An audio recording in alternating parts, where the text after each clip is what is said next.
दो बैलों की कथा।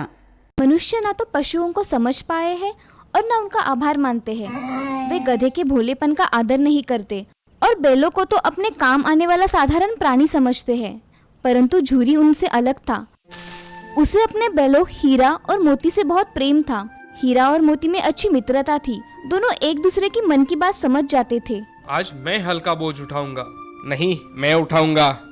उफ, ये झूरी तो जानवरों को ज्यादा ही लाड़ करता है। थका देने वाले दिन के बाद दोनों एक दूसरे को पुचकारते और झूरी उन्हें घास और चारा देता। झूरी किसान के दो बैलों के नाम थे, हीरा और मोती। दोनों डील में ऊंचे, देखने में सुंदर काठी के और काम में दक्ष थे। एक बार झूरी ने अपने दोनों बैलों की जोड़ी को पत्नी के आग्रह पर ससुराल कार्यवश भेज दिया, लेकिन बैलों को इस बात का जरा सा भी एहसास नहीं था कि उन्हें क्यों भेजा जा रहा है। उन्होंने समझा कि उन्हें मालिक ने बेच दिया है। इसलिए रास्ते में जाते समय उन्होंने झूरी के साले गया को पूरे रास्ते खूब झकाया। संध्या होने तक दोनों बैल अपने नए स्थान पर पहुंच गए।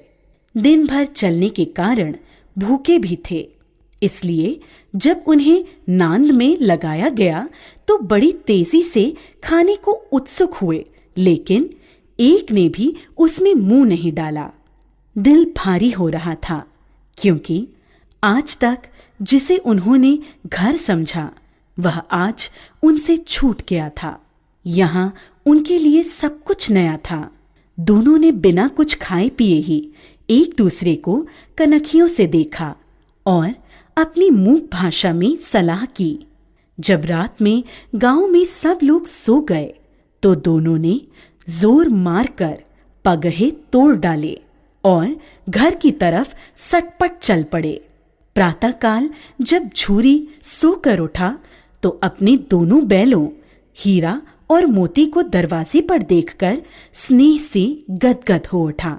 दोनों बैलों की गर्दन में आधा आधा गराव लटक रहा था। घुटने तक पांव कीचड़ से भरे थे। साथ ही दोनों की आंखों में विद्रोहमय स्नेह झलक रहा था। झूरी ने दोनों बैलों को इस अवस्था में देखकर खुशी से दौड़कर उन्हें गले लगा लिया और उन्हें बार बार चूमने लगा। यह दृश्य बड़ा ही मनोहर था, लेकिन झूरी की स्त्री ने बैलों को द्वार पर देखा तो जल बुन उठी। बोली, कैसे नमक हराम बैल हैं कि एक दिन वहां काम न किया, भाग खड़े हुए। परंतु झूरी अपने बैलों पर यह आरोप न सुन सका और बोला, नमक हराम क्यों है? चारा दाना न दिया होगा तभी तो भाग आए। स्त्री ने रोब के साथ कहा, बस तुम ही तो बैलों को खिलाना जानते हो, और तो सभी पानी पिला पिला कर रखते हैं। झूरी ने पत्नी को चिढ़ाने के ख्याल से कहा, चारा मिलता तो क्यों भागते। दूसरे दिन झूरी का साला गया फिर आ गया और इस बार उसने उन्हें गाड़ी में जोत कर ले गया, जिससे वे उसे रास्ते में परेशान न कर सकें। जबकि 2-4 बार मोती ने गाड़ी को सड़क की खाई में गिराना चाहा, पर हीरा ने संभाल लिया, क्योंकि गाड़ी गिरने पर चोट तो उन्हें ही लगती। हीरा ज्यादा समझदार था। संध्या समय घर पहुंचकर दोनों को मोटी रस्सियों में बांधा गया और कल की शरारत का मजा चकाने के उद्देश्य से उन्हें फिर वही सूखा भूसा दिया गया, जबकि अपने घर के बैलों को खली, चूनी सब कुछ दिया गया। दोनों बैलों का ऐसा अपमान कभी नहीं हुआ था, न ही ऐसा कभी खाने को दिया गया था। दोनों ने नांद की तरफ आंख तक न उठाई। अगली सुबह गया ने दोनों बैलों को हल में जोता, पर दोनों बैलों ने अपनी जगह से न हटने की कसम खा ली थी। वह मारते मारते थक गया, लेकिन उन्होंने वहां से अपने पैरों को टस से मस तक नहीं किया। इस प्रकार हार मानकर गया ने उन्हें नांद पर लाकर बांध दिया। दोनों के सामने आज भी रूखा सूखा भूसा ही डाला गया। दोनों चुपचाप खड़े रहे। घर के लोग अभी भोजन कर ही रहे थे कि एक छोटी सी लड़की घर से 2 रोटियां लेकर निकली और दोनों के मुंह में देकर चली गई।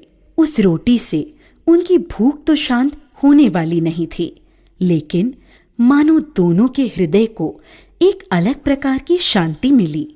धीरे धीरे 2-4 दिनों में उस छोटी सी लड़की जो भौरी की थी, जिसकी माँ मर चुकी थी, सौतेली माँ उसे हमेशा मारती रहती थी, से दोनों की आत्मीयता बढ़ गई। दोनों दिन भर जोते जाते, डंडे खाते और शाम को थान पर बांध दिए जाते और रूखा सूखा भूसा डाल दिया जाता। बस रात को वही बालिका लड़की उन्हें रोटियां खिला जाती। उससे उनकी दोस्ती हो गई थी। एक रात दोनों ने वहां से भागने की योजना बनाई। रात को जब लड़की रोटियां खिलाकर चली गई तो दोनों रस्सियां चबाने लगे, पर रस्सी मोटी होने के कारण मुंह में न आती थी। बेचारे बार बार जोर लगाकर रह जाते थे। तभी उन्होंने देखा कि घर का दरवाजा खुला और वह लड़की उनके सामने आ खड़ी हुई। दोनों सिर झुकाकर उसके हाथ को चाटने लगे। उसने दोनों के माथे पर हाथ फेरा और बोली, खोल देती हूँ तुम दोनों को, चुपके से भाग जाओ, नहीं तो यहाँ के लोग तुमसे काम करवा करवा कर मार डालेंगे। उसने दोनों के गराव खोल दिए और भागने का इशारा किया, पर दोनों चुपचाप खड़े अभी सोच रहे थे कि हमारे भागने पर इस बच्ची पर आफत न आ जाए। तभी वह चिल्ला पड़ी, दोनों फूफा वाले बैल भागे जा रहे हैं। ओ दादा, दोनों बैल भागे जा रहे हैं, जल्दी पकड़ो। यह सुनते ही दोनों वहां से भाग निकले। गया घबराकर घर से बाहर आया और भागते हुए बैलों का पीछा करने लगा। दोनों बैलों ने भागने के चक्कर में इतना भी ध्यान नहीं रखा कि वे रास्ता भूल गए थे और भूख से व्याकुल हो रहे थे। अभी उन्होंने आजादी की सांस भी पूरी तरह नहीं ली थी कि देखा, अरे यह क्या, कोई सांड दौड़ता चला आ रहा है। सांड भी हाथी की भांति विशाल काय था। उससे भागना भी कायरता ही थी। सो दोनों ने उससे सामना करना ही उचित समझा। ज्यों ही सांड हीरा पर झपटा, मोती ने पीछे से उसे दौड़ाया। सांड जब उसकी तरफ मुड़ा तो हीरा ने उसे रगेदा। इस प्रकार सांड ने झल्लाकर हीरा का अंत करने की सोची। तभी मोती ने बगल से आकर सांड की पेट में सींग भोंक दी। अचानक हमले से घबराकर सांड घायल होकर गिर पड़ा। तब दोनों मित्र विजय के नशे में उसे छोड़कर झूमते हुए आगे निकल गए। दोनों को लड़ने के कारण भूख लग रही थी।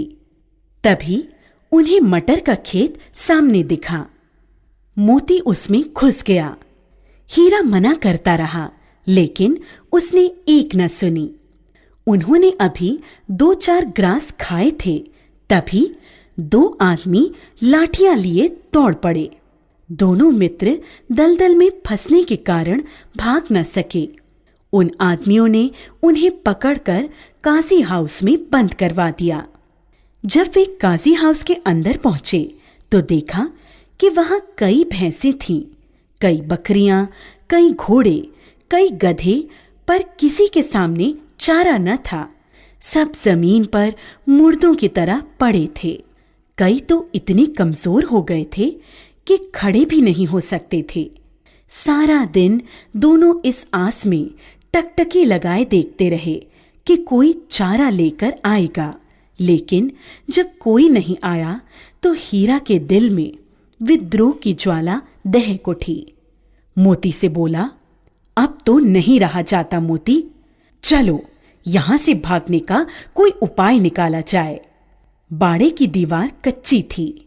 हीरा मजबूत तो था ही, रात का वक्त था। उसने अपने नुकीले सींग दीवार में गड़ा दिए और जोर का धक्का मारा तो मिट्टी का एक चिप्पड़ निकल आया। फिर तो उसका साहस बढ़ा और उसने दौड़ दौड़कर दीवार पर चोटें की। उसका साहस देखकर मोती ने भी उसी जगह सींग मारना प्रारंभ किया। काफी मेहनत के बाद आधी दीवार गिर गई। दीवार का गिरना था कि अधमरे से पड़े हुए सभी जानवरों में भी जान आ गई। सबसे पहले 3 घोड़ियां सरपट भागीं, फिर बकरियां निकलीं, उसके बाद भैंसें भी खिसक गईं, पर गधे अभी ज्यों के त्यों खड़े थे। मोती ने उन्हें भी सींगों से मार मार कर बाड़े से बाहर निकाल दिया और अपने मित्र हीरा के पास बैठ गया, क्योंकि हीरा मोटी रस्सी से बंधा होने के कारण भाग नहीं सकता था, इसलिए मोती भी नहीं भागा। अगले दिन बाड़े की हालत देखकर वहां के चौकीदारों ने गुस्से में आकर हीरा और मोती की जमकर पिटाई की। अब उन्हें खाने को भी कुछ नहीं दिया जाने लगा। कुछ दिन इसी तरह बिताने पर एक दिन नीलामी हुई और उसमें एक व्यापारी ने दोनों बैलों को खरीद लिया। दोनों मित्र उस व्यापारी के साथ चल दिए। चलते चलते सहसा दोनों को ऐसा मालूम हुआ कि यह परिचित राह है। हाँ, इसी रास्ते से गया उन्हें ले गया था। वही खेत, वही बाग और वही गांव मिलने लगे। प्रति क्षण उनकी चाल तेज होने लगी। सारी थकान, सारी दुर्बलता गायब हो गई। उन्हें लगा कि यहां से अब उनका घर भी पास ही है, सो उन्होंने थोड़ी और फुर्ती दिखाते हुए घर के रास्ते की तरफ भागना शुरू किया और जब तक अपने घर के थान पर नहीं पहुंच गए, रुके नहीं। व्यापारी भी उनके पीछे पीछे भागता आ रहा था। झूरी द्वार पर बैठा धूप खा रहा था और अपने बैलों के बारे में ही सोच रहा था। एकाएक उसकी नजर अपने बैलों पर पड़ी। वह खुशी से दौड़कर उनके पास पहुंचा और उन्हें बारी बारी से गले लगाने लगा। दोनों बैलों की आंखों में आनंद के आंसू बहने लगे। एक छुरी का हाथ चाट रहा था तो दूसरा उसका पैर। तभी व्यापारी आ पहुंचा। उसने छुरी से कहा, ये मेरे बैल हैं, मैं इन्हें नीलामी कराकर ला रहा हूं। अभी वह बातें कर ही रहा था कि मोती ने उसकी ओर सींग चलाया। व्यापारी पीछे हटा तो मोती ने उसे दौड़ा लिया और तब तक दौड़ाता रहा जब तक व्यापारी गांव से बाहर नहीं निकल गया। फिर मोती विजयी सूर की भांति वापस स्थान पर अपने मित्र हीरा के पास आ गया। थोड़ी देर में नांदों में खली, भूसा, चोकर और दाना भर दिया गया। दोनों मित्र बड़े चाव से उसे खाने लगे। झूरी खड़ा दोनों को सहला रहा था और उनकी शारीरिक कमजोरी को देखकर मन ही मन व्यथित भी हो रहा था। तभी झूरी की पत्नी ने भी आकर दोनों के माथे चूम लिए। प्रेमचंद।